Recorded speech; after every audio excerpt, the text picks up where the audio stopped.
मुंबई का property market एक ऐसी दुनिया है जहां हर नंबर के पीछे एक कहानी छिपी होती है।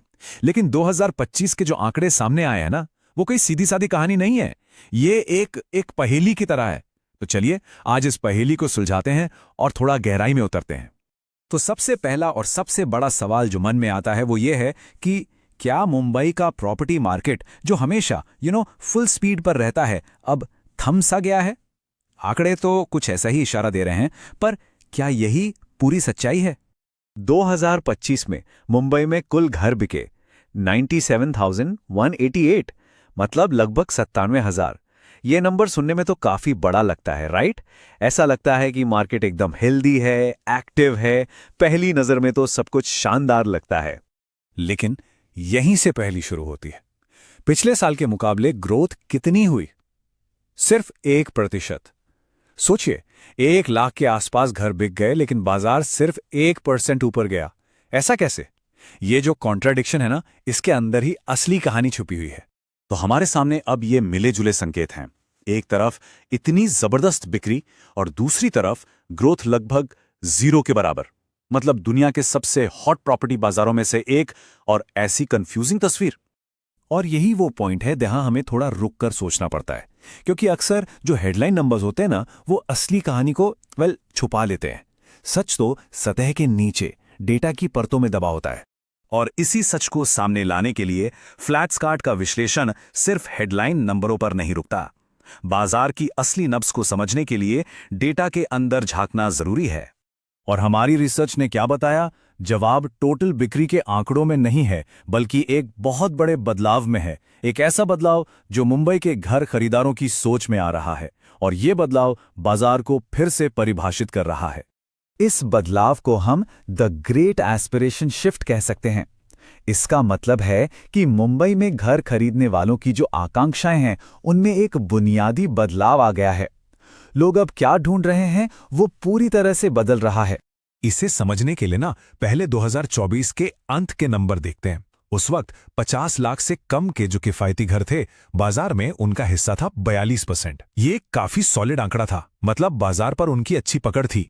अब इस स्लाइड में जो है वो सबसे दिलचस्प हिस्सा है। जरा देखिए, 2025 में आते आते किफायती घरों का हिस्सा गिरकर 37% रह गया। तो सवाल उठता है, ये 5% गया कहां? ये गया प्रीमियम सेगमेंट की तरफ, जो लगातार बढ़ रहा है। तो सबसे जरूरी बात यहां यह है, बाजार रुका नहीं है, ये प्रीमियम बन रहा है। मतलब किफायती सेगमेंट में मांग सपाट हो रही है, जबकि 2 करोड़ से ऊपर के घरों की मांग में जबरदस्त तेजी आ रही है। और इस प्रीमियम शिफ्ट के बिल्कुल केंद्र में है 2 करोड़ से 5 करोड़ रुपए वाला सेगमेंट। ये अब मुंबई रियल एस्टेट बाजार का नया स्वीट स्पॉट बन चुका है, जो पूरे बाजार को रफ्तार दे रहा है। और ये स्लाइड तो कमाल की चीज दिखा रही है कि ये सेगमेंट कितना स्वस्थ है। इसका QTS यानी क्वार्टर्स टू सेल अनुपात सिर्फ 3.9 तिमाही है। आसान शब्दों में, इस सेगमेंट की प्रॉपर्टीज हाथों हाथ बिक रही हैं, बहुत तेजी से। लेकिन सवाल अब भी वही है कि आखिर ये बड़ा बदलाव हो क्यों रहा है? क्यों अचानक घर खरीदार किफायती से प्रीमियम की तरफ जा रहे हैं? चलिए इसके पीछे के कारणों को भी समझते हैं। तो इस प्रीमियम बूम के पीछे क्या है? देखिए, कई चीजें एक साथ हो रही हैं। एक, खरीदारों का आत्मविश्वास बढ़ा है। लोग अब बेहतर घरों में इन्वेस्ट करने से डर नहीं रहे। 2, घर अब सिर्फ जरूरत नहीं, एक लाइफस्टाइल चॉइस बन गया है। लोगों को सुविधाएं चाहिए। साथ ही डेवलपर्स भी बहुत समझदारी से प्रीमियम प्रोजेक्ट्स पर फोकस कर रहे हैं। और इन सब के ऊपर शहर में फैलता मेट्रो का जाल और प्रॉपर्टी की कीमतों में जो औसतन 7% की बढ़ोतरी हुई है, उसने लोगों को बाहरी इलाकों की तरफ देखने के लिए भी प्रोत्साहित किया है। जैसा कि एक फ्लैट्सकार्ट रिपोर्ट भी कहती है, ये बदलाव खरीदारों के बढ़ते आत्मविश्वास और बेहतर जीवन शैली की तलाश को साफ दिखाता है, जहां बेहतर कनेक्टिविटी एक बहुत बड़ी भूमिका निभा रही है। तो ये सारा डेटा, ये सारी इनसाइट्स हमें मुंबई के सपनों के घर की बदलती परिभाषा के बारे में क्या बताती हैं?